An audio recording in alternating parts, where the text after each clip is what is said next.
तो हेलो बच्चों, कैसे हो आप लोग। कैपेसिटर पढ़ते पढ़ते हम बोर हो गए, लेकिन ऐसा नहीं है कि कैपेसिटर को पढ़ना छोड़ देंगे, पढ़ेंगे अभी भी कैपेसिटर ही। क्यों? क्योंकि कैपेसिटर अभी ख़त्म नहीं हुआ है।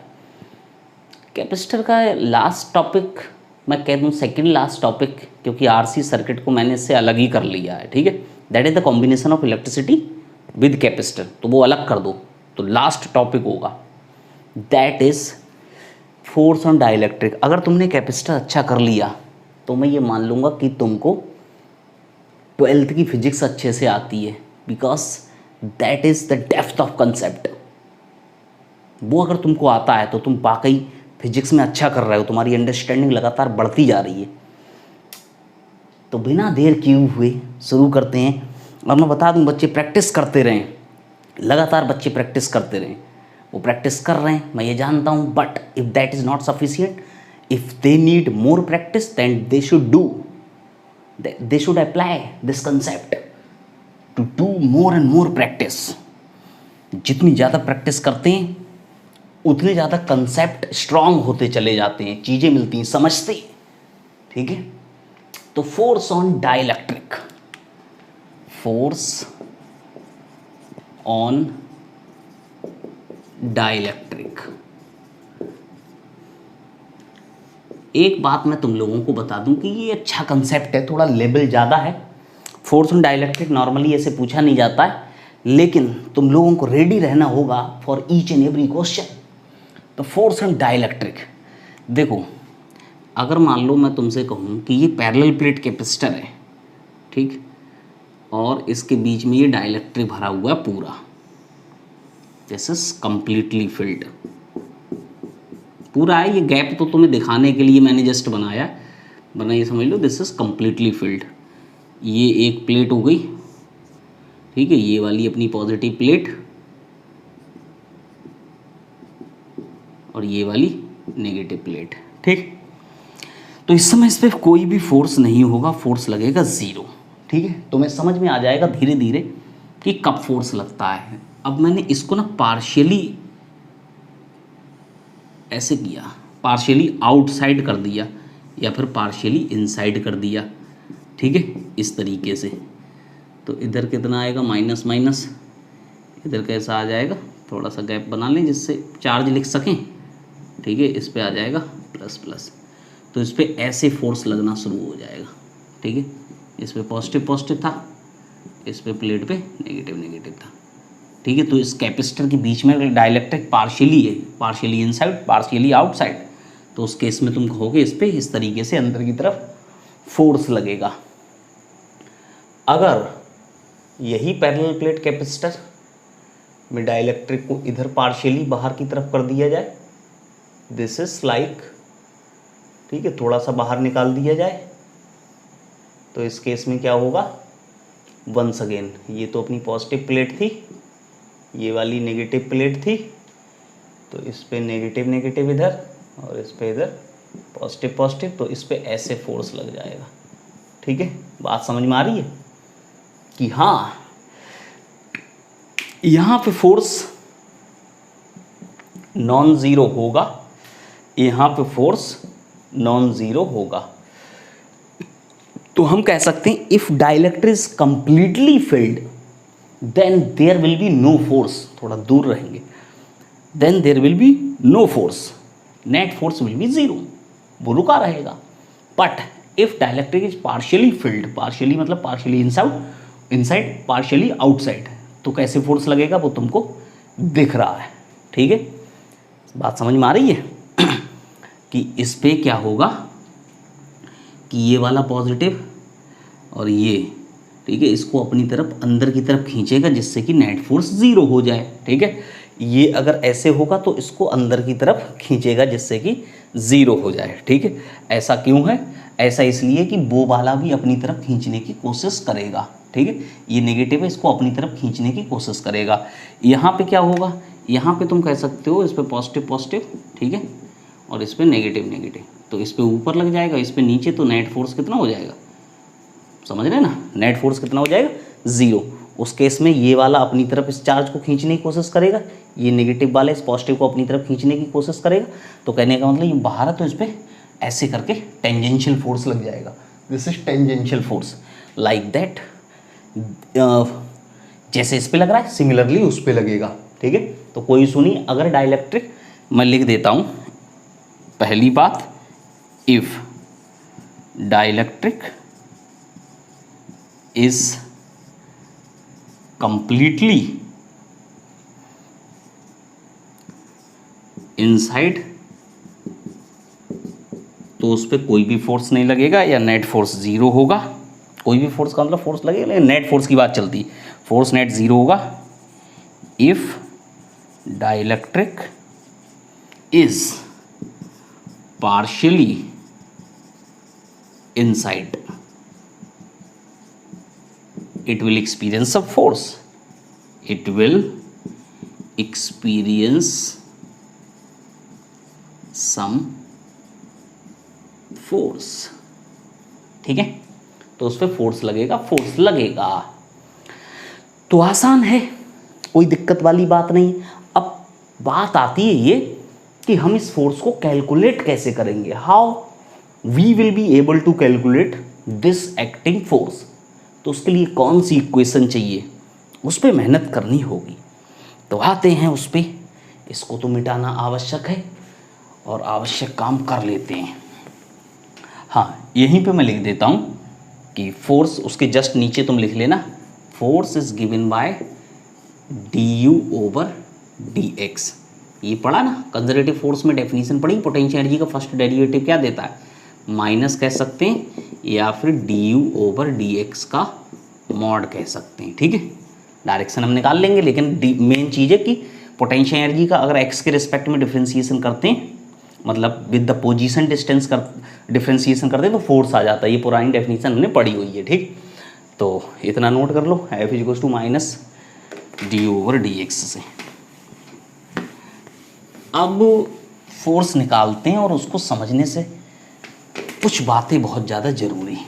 देखो, जैसे मैं तुमसे कहता हूँ एक छोटा सा क्वेश्चन पहले समझो। मान लो ये एक पैरेलल प्लेट कैपेसिटर है, ठीक। और मैंने क्या किया कि मैंने इसमें इतना डाइलेक्ट्रिक भरा, बात को समझते जाना बहुत ध्यान से। ये डाइलेक्ट्रिक भरा और ये डाइलेक्ट्रिक है के, ये प्लेट और ये प्लेट, ये कितना भरा x तक, और ये टोटल कितना है L। तो ये कितना हो गया, this is L minus x, ठीक। प्लेट्स के बीच की डिस्टेंस मैं बोल देता हूं like this, this is d।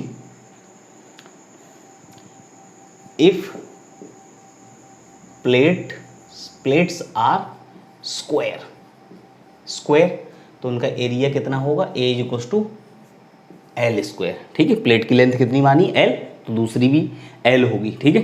तो प्लेट का area A is equal to L square. अब इसकी कैपेसिटी लिख के दिखाओ, कैपेसिटी कि इसकी कैपेसिटी कितनी होगी। तो कैपेसिटी लिखने के लिए बहुत आसान, कैसे, पैरेलल में दो कैपेसिटर बनेंगे C1 प्लस C2। तो C इज इक्वल टू एक C1 कितना, एप्सिलॉन नॉट A।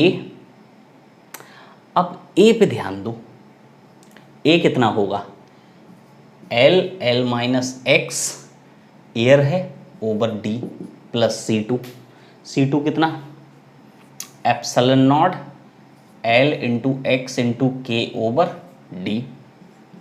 इसमें ज़्यादा मेहनत करने की ज़रूरत नहीं मुझे, ठीक है। लेंथ तुमको पता है, ये वाली तो L माइनस एक्स है, तो दूसरी वाली साइड वो तो L ही होगी, ठीक है। तो एरिया कितना बनेगा, ये बनेगा ना L minus x into L, ठीक है ना। तो epsilon naught L over D L minus x plus K x, capacity आ गई। कैपेसिटी तुमको लिखनी आनी चाहिए, ठीक है। लिख सकते हैं ये सब लोग, लिख लो जल्दी से। तो हर बच्चा लिख सकता है इसको, तो मैं इसको मिटा देता हूँ, ये कोई बहुत बड़ी बात नहीं थी, पहले से तुम लिखते हुए आए हो, दो कैपेसिटर पैरेलल में हो जाती हैं। तो देखो, मैं दूसरा क्वेश्चन लेता हूँ और बात को आगे बढ़ाता हूँ। देखो ध्यान से, कि मान लो अपने पास ये प्लेट और ये प्लेट, अब डाइलेक्ट्रिक मैंने ना पार्शियली भरा, पार्शियली ऐसे ऐसे, पूरा डाइलेक्ट्रिक था, कुछ बाहर निकाल दिया, ठीक, इसको बाहर निकालने में कोई दिक्कत नहीं। अब देखो बहुत ध्यान से कि इसको ना कांस्टेंट स्पीड v से अंदर ला रहे हैं, कांस्टेंट स्पीड v से अंदर ला रहे हैं, तो इसका डाइलेक्ट्रिक कांस्टेंट k, ये वही x और ये पूरा l और वही ये स्क्वायर प्लेट, एरिया कितना हो जाएगा l स्क्वायर और ये डिस्टेंस कितनी d। कैपेसिटी लिखो, तो कैपेसिटी तो केवल इससे आएगी, इतना पार्ट अंदर है, बाहर वाले से डाइलेक्ट्रिक से तो कोई लेना देना नहीं, जो कैपेसिटर के अंदर आएगा वही तो काम करेगा। अगर ये डाइलेक्ट्रिक बाहर उठा के पूरा रख दूँ तो कोई रोल होगा डाइलेक्ट्रिक का, नहीं, तो जितना अंदर है उसका रोल है केवल। तो देखो C इक्वल्स टू वही C1 प्लस C2, एक ये कैपेसिटर बनेगा, कैपेसिटर कितना बनेगा, इतना, समझ रहे ना, ये लाइन तुम्हारे लिए बनाई बस। तो C1 इक्वल्स टू, C1 उधर वाला ले लो, C1 epsilon naught L minus x into L over d plus epsilon naught L into x into के ओवर डी, तो ये सब कुछ वही आ गया, L over D, L minus x plus K x, सी आ गया। अब कांस्टेंट स्पीड से अंदर ला रहे हैं, तो कैपेसिटी स्पीड के हिसाब से किस तरीके से चेंज हो रही है। If v equals to constant then dc over dx calculate करो। बहुत अच्छा question. You find out the dc over dx, how the capacity is changing with the distance x या rate of change of x v। तो देखो बहुत आसान, dc over dx निकालो, तो dc over dx is equals to, इसको differentiate कर लिया, l का 0 माइनस 1 प्लस x का, x के रिस्पेक्ट में कितना हो गया, 1 हो गया प्लस k, तो dc over D x is equal to epsilon naught L over D K minus 1 हो गया। सही है, निकाल लिया। अब मैं कहता हूं कि इसी तरीके से इसमें dc ओवर dt भी निकालो। दूसरा क्वेश्चन, dc ओवर dt बताओ कि किस तरीके से टाइम के हिसाब से कैपेसिटी चेंज होती है। जैसे जैसे ही अंदर आएगा, डाइलेक्ट्रिक ज़्यादा स्पेस लेता जाएगा तो कैपेसिटी लगातार चेंज होती जाएगी। तो कैसे टाइम के साथ कैपेसिटी चेंज होगी, तो dc ओवर dt निकालो, differentiate equation first with respect to t, ठीक है। तो कितना आएगा, dc over dt is equals to epsilon naught L over d, bracket में L का 0 minus v plus K v। भाई x क्या होगा, x को t के रिस्पेक्ट में dx ओवर dt, तो कितना हो जाएगा v। मैंने क्या लिख दिया है, dx ओवर dt को क्या लिख दिया है, v लिख दिया है डायरेक्ट, ठीक है। तो यहाँ से dc ओवर dt कितना आएगा, epsilon naught L over d, this is k minus 1 into v। बोलो, ये लिख सकते हैं, दोनों आ गए, dc ओवर dx भी आ गया, तो इधर साइड में लिख देता हूँ, dc ओवर dx कितना आया, epsilon naught L over d के माइनस 1,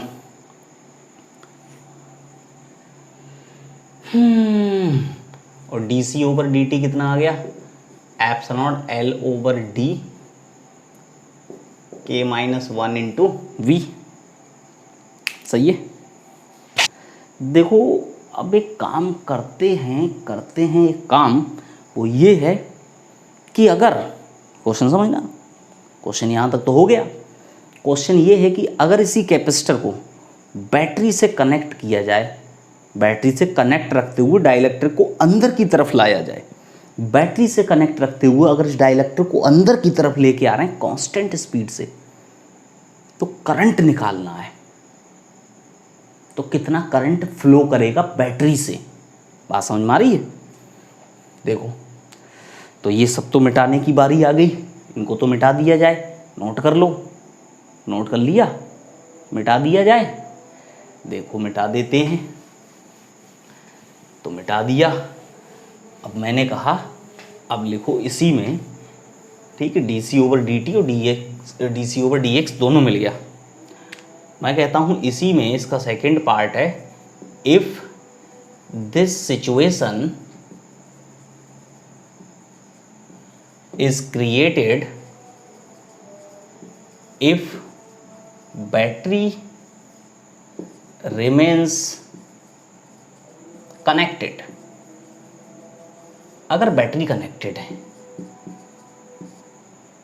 देन करंट फ्लो, तो कितना करंट फ्लो करेगा बाय बैटरी, ठीक है, तो कितना करंट फ्लो करेगा बैटरी के द्वारा, ठीक है। तो देखो एक काम करते हैं, आई इक्वल्स टू क्या होता है, D Q over D T, I equals to D Q over D T होता है, क्यू इक्वल्स टू कितना, C V over D T.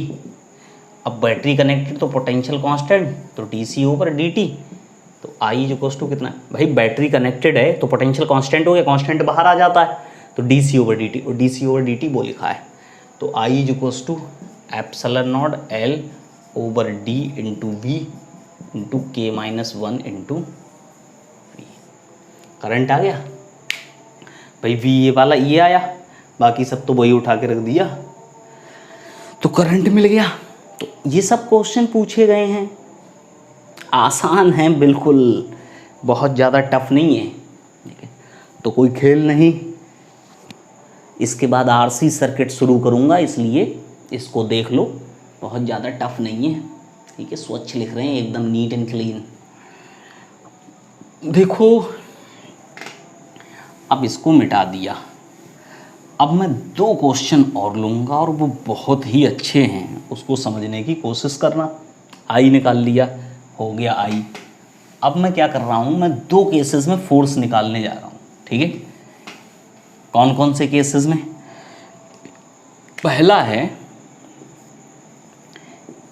If battery remains, मतलब ये क्या है, ये पूछे गए हैं क्वेश्चन, ठीक है। If battery remains connected,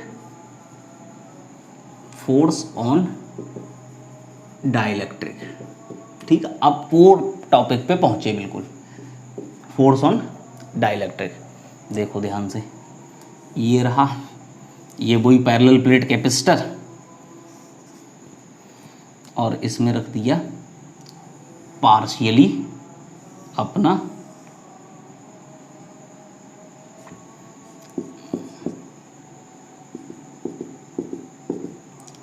partially क्या रख दिया,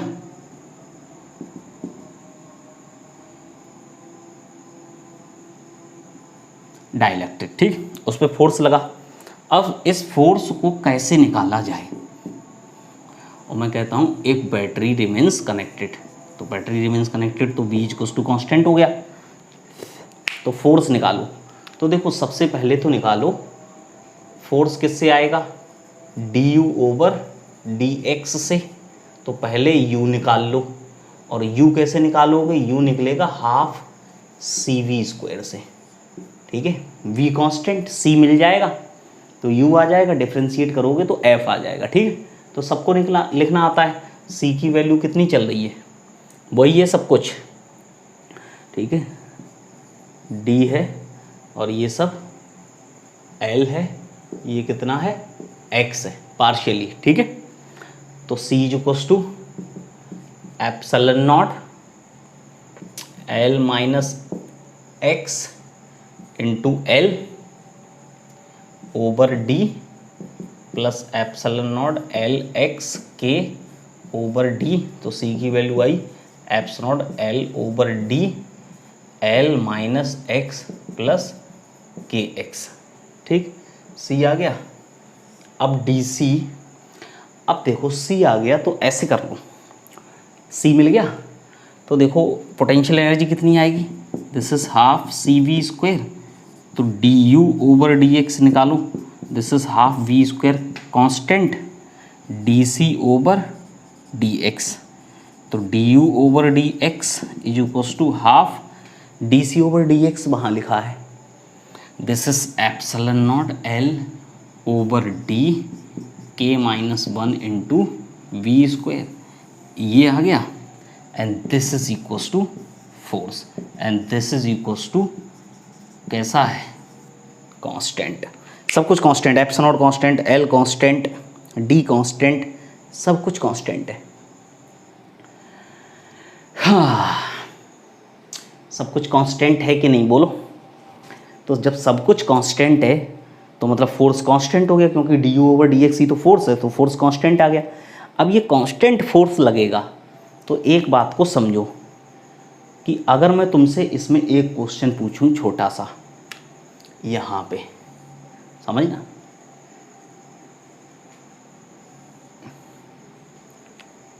फोर्स आ गया, फोर्स कैसा है, कांस्टेंट। ज़्यादातर तो यहाँ तक क्वेश्चन पूछा जाएगा, लेकिन इसके आगे की छोटी सी एक बात कर लेते हैं कि अगर देखा जाए मैंने ये काम कर दिया, ठीक है, क्वेश्चन को समझना अच्छे से, इसी का छोटा सा पार्ट है, फोर्स आ गया, देखो छोटा सा पार्ट इसी का, कि अगर मान लो ये रहा और यहाँ से डाइलेक्ट्रिक वही है पूरा वाला, लेकिन बिल्कुल बाहर निकाल दिया, मतलब बिल्कुल एज से शुरू हो, ठीक है, समझ रहे ना, ऐसे ये फोर्स कांस्टेंट है। मैं कहूँगा F equals to constant, so that this dielectric will execute, this dielectric will execute, ये क्या करेगा, ऑसिलेशंस। बच्चों ये करेगा ऑसिलेशंस। ऑसिलेशन कैसे, ये इस फोर्स की वजह से अंदर आएगा, जैसे ही पूरा अंदर पहुंचेगा फोर्स ज़ीरो, और फोर्स ज़ीरो तो जैसे ही बाहर निकलेगा थोड़ा, लेकिन क्या है कि लगातार फोर्स लगने की वजह से मैक्सिमम स्पीड हो गई यहाँ, ठीक है, तो फिर ये जाएगा, फिर वापस जाएगा तो स्पीड कम होती है, जैसे जैसे बाहर निकलेगा फोर्स इधर लगने लगेगा ना, इधर समझो बात को, इस समय फोर्स ऐसे लग रहा है और ये ऐसे आ रहा है, तो स्पीड बढ़ती जाएगी, जैसे पूरा एंटर कर जाएगा यहाँ तो इसकी स्पीड मैक्सिमम हो जाएगी, तो वहाँ तो रुकेगा नहीं, आगे चला जाएगा, लेकिन फोर्स इधर डेवलप हो जाए तो आगे जाते रुकेगा। और पता है कांस्टेंट फोर्स है, कांस्टेंट एक्सेलरेशन से मतलब जहाँ से वो चलता है तो वहीं उतना ही उधर जाता है। वो तुमने वन डायमेंशन मोशन में सारे कंसेप्ट पढ़े हुए हैं, ठीक है, कि अगर तुम देखो यहाँ से मैं किसी ऑब्जेक्ट को ऊपर फेंकूँ तो वो ऊपर जाएगा उतना, तो उतना ही वापस आएगा, यहाँ जितनी स्पीड वापस आएगा उतनी ही स्पीड यहाँ मिलेगी, ठीक है।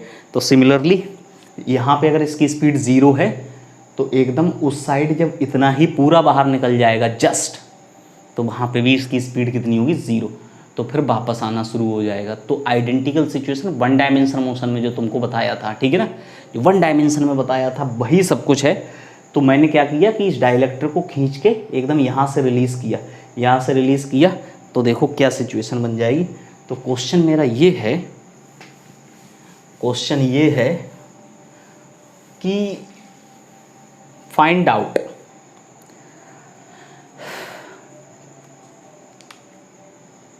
if this dielectric is released from this situation, this मतलब this situation, ठीक है। तो तुमको जो भी इस तरीके से ये दोनों साइड ऐसे मोशन करेगा, ये ऑसिलेशंस करेगा। एसएचएम नहीं है, एसएचएम होता है जब force directly proportional to displacement होता है, force directly proportional to displacement, लेकिन ऐसा कुछ नहीं, फोर्स कांस्टेंट है तो ऑसिलेशंस करेगा। ऑसिलेशंस के लिए force directly proportional to displacement ऐसी कोई कंडीशन नहीं है, ठीक है। तो कहने का मतलब इस सिचुएशन से रिलीज़ कर दिया तो इस केस में क्या आ जाएगा, अब तुम निकालो, फोर्स तो अपने पास है ही, तो मैं इक्वेशन बना देता हूँ। तो इसका टाइम पीरियड बताओ, तो find out it's time period of, SHM नहीं लिखूंगा, ऑसिलेशन लिखूंगा, ऑफ ऑसिलेशन। ठीक है, तो टाइम पीरियड देखो कितना आसान है, यहाँ से अंदर पूरा जाए तो कितनी डिस्टेंस कवर करेगा, S is equals to UT plus half AT square, बिल्कुल वैलिड। अगर फोर्स या एक्सीलरेशन कांस्टेंट, S की जगह कितना L, लेंथ तो L ही है वो पूरी, L initial velocity 0 plus half force divided by mass into, और ये जो टाइम लगेगा देखो T/4 में पूरा यहाँ, फिर T/4 में बाहर, फिर T/4 में वापस अंदर, फिर T/4 में बाहर, तो सेम सिचुएशन तक पहुँच जाए। तो टाइम कितना है, L डिस्टेंस कवर करने में, मतलब अंदर पहुँचने में केवल, वो है टाइम पीरियड का 1/4। ठीक है, तो L is equals to half force divided by mass into T²/16, तो टाइम पीरियड आ जाएगा 32 mL/F, और वो भी रूट में। तो ये रहा इसका टाइम पीरियड। तो बाकी मैंने फोर्स की वैल्यू नहीं लिखी, फोर्स की वैल्यू इससे पहले लिखी हुई थी। ठीक है, अब तुम सोच रहे हो यार ये T/4 सर ने कहाँ से लिख दिया, तो मैं तुमको बताऊँ 4 सिचुएशन बनेंगी, उनको यहाँ समझ लो। देखो सबसे पहले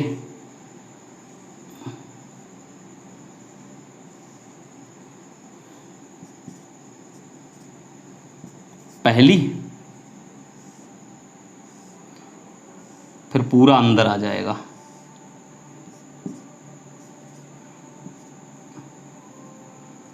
दूसरी, टाइम पीरियड की डेफिनेशन तो सभी जानते हैं कि जैसी सिचुएशन में पहले था बिल्कुल सेम वैसी ही सिचुएशन में आ जाए तो वो क्या होता है, टाइम पीरियड कहलाता है, उस सेम पोजीशन तक आने में। ठीक है, पहले यहाँ फिर यहाँ, ठीक है, फिर एकदम बाहर चला गया, तो फिर यहाँ वापस आया, ठीक है, और फिर वापस इस साइड बाहर निकल गया।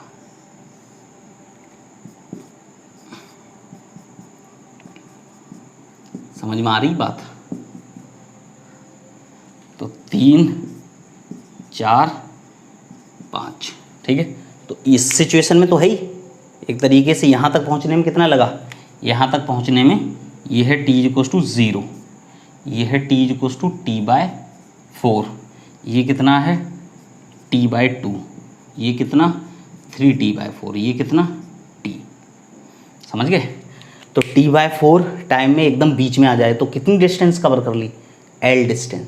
तो L डिस्टेंस कवर करने में कितना टाइम लगा, L डिस्टेंस कवर करने में कितना टाइम लगा, T/4, तो उसी से T/4 मतलब टाइम पीरियड का 1/4, तो टाइम पीरियड आ जाएगा। ये यहाँ पे टाइम पीरियड भी पूछा जा सकता है, लेकिन अच्छे क्वेश्चंस में, अच्छे क्वेश्चन जब तुमको मिलेंगे देख लो जल्दी से, टफ ना लग जाए तुमको बस। और एक बार मैं बैटरी को हटा के फोर्स कैलकुलेट करवाऊँगा, ठीक है, देन ये टॉपिक कंप्लीटली फिनिश हो जाएगा एंड देन बचेगा ओनली RC सर्किट। ठीक है, तो आज ये समझ लो, वैसे तो कैपेसिटर रजिस्टर पूरी फिजिक्स में चलते रहेंगे, लेकिन अगर ध्यान से देखा जाए तो कैपेसिटर कोर का जो है आज अंत हो जाएगा। ठीक है, आज कैपेसिटर कोर फिनिश हो जाएगा, फिनिश हो जाएगा बिल्कुल।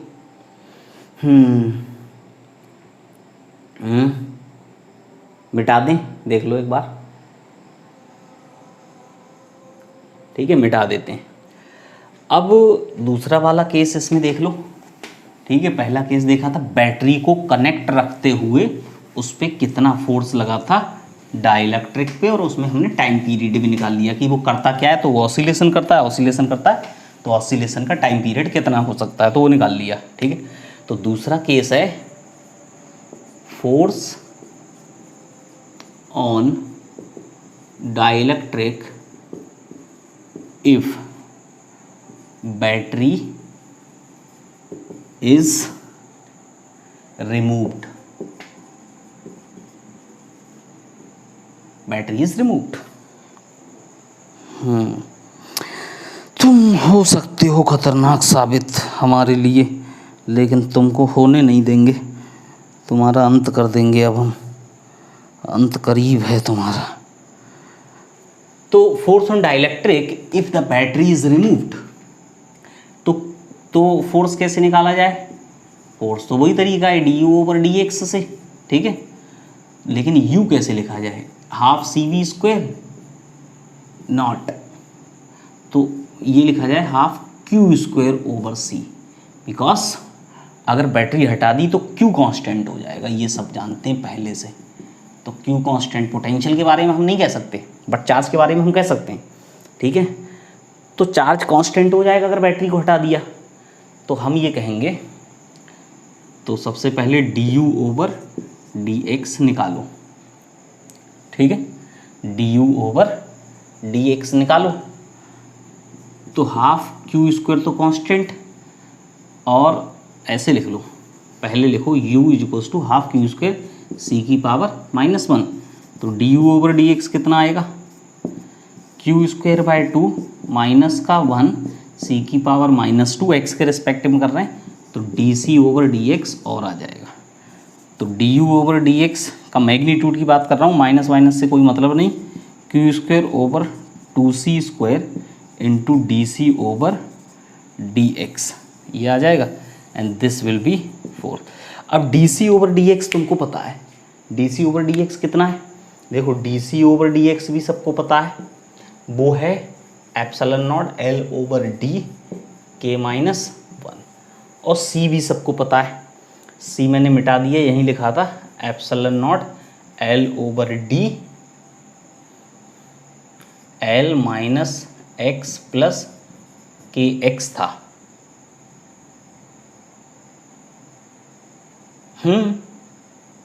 यही था। अब तुम देखो सी है, सी की वैल्यू यहाँ रखेंगे नहीं, बस खाली बात बता रहे हैं कि कैसे कैलकुलेट करवाया जाता है, यही पूछा गया था ऐसे ही, तो वैल्यू कैलकुलेट करने की जरूरत नहीं, कंसेप्ट तक पूछा जाएगा, और पूछा जाए तो वैल्यू यहाँ पे रख दो, बड़ी सी इक्वेशन दिखेगी और कुछ नहीं, ये भी वैल्यू, तो ये तो कांस्टेंट टर्म है, epsilon naught L over D K -1 तो कांस्टेंट टर्म, वो वेरिएबल है, तो फोर्स यहाँ वेरिएबल आएगा, फोर्स वेरिएबल होगा, ठीक है। तो इसमें और आगे ज़्यादा चर्चा नहीं करेंगे, क्योंकि और किसी चीज़ से ज़्यादा लेना देना है नहीं, तो हमने बहुत ज़्यादा डेप्थ में पढ़ डाला, और मिनट हुए केवल 33 मिनट में ये फिनिश हो गया, फिनिश ऑफ दिस चैप्टर। तो अब मैं आरसी सर्किट स्टार्ट करूँगा नेक्स्ट लेक्चर में, और मुझे लगता है कि वो मेरे 2 लेक्चर मांगेगा, तो 7 लेक्चर वो, एक ये 8 और 2 10 मैक्सिमम मांगेगा, तो 3 मांगेगा, ठीक है। तो कहने का मतलब 8 3 11 लेक्चर में मैं इसको फिनिश कर दिया मैंने कैपेसिटर को, और काफ़ी कुछ तुमको करा भी दिया है, इसमें ऐसा भी नहीं है कि खाली फिनिश ही किया है, कोशिश की है वो सारे अच्छे अच्छे क्वेश्चन कवर करने की जो क्वेश्चन पूछे गए हैं, जिससे कि, और आई थिंक जिसने अगर सही से लेक्चर्स को देखा होगा तो उसने अच्छे से टेस्ट पेपर भी अटेम्प्ट किया होगा, और उस टेस्ट का अपना एक लेवल था, वो कोई आम टेस्ट नहीं था, मजाक वाला टेस्ट नहीं था कि चलते फिरते कोई टेस्ट दे दिया। कैपेसिटर का मैंने अच्छा लेवल का टेस्ट बनाया था। तो अब ये समझ लो, आज जब तुम ये वीडियो देख रहे हो तो तुम तैयार रहो कि नेक्स्ट जो तुम्हारा टेस्ट है, that will be, next test जो होगा तुम्हारा, उसमें आरसी सर्किट आएगा, कैपेसिटर के 5 क्वेश्चन डाल दूंगा और आरसी सर्किट आएगा, ठीक है। और इसके बाद मैं स्टार्ट कर दूंगा मैग्नेटिक इफेक्ट ऑफ करंट, तो 3 लेक्चर आएंगे, तो मैग्नेटिक इफेक्ट में थोड़ा बहुत हो जाएगा, वो भी आएगा। तो कहने का मतलब कम से कम मानो 15 क्वेश्चन आरसी सर्किट के, 5 क्वेश्चन कैपेसिटर के, 20 हो गए, 10 question magnetic effect of current, ठीक है। ठीक है, ओके बाय, मिलते हैं, दैट इज़ ऑल, फिनिश, चक देंगे।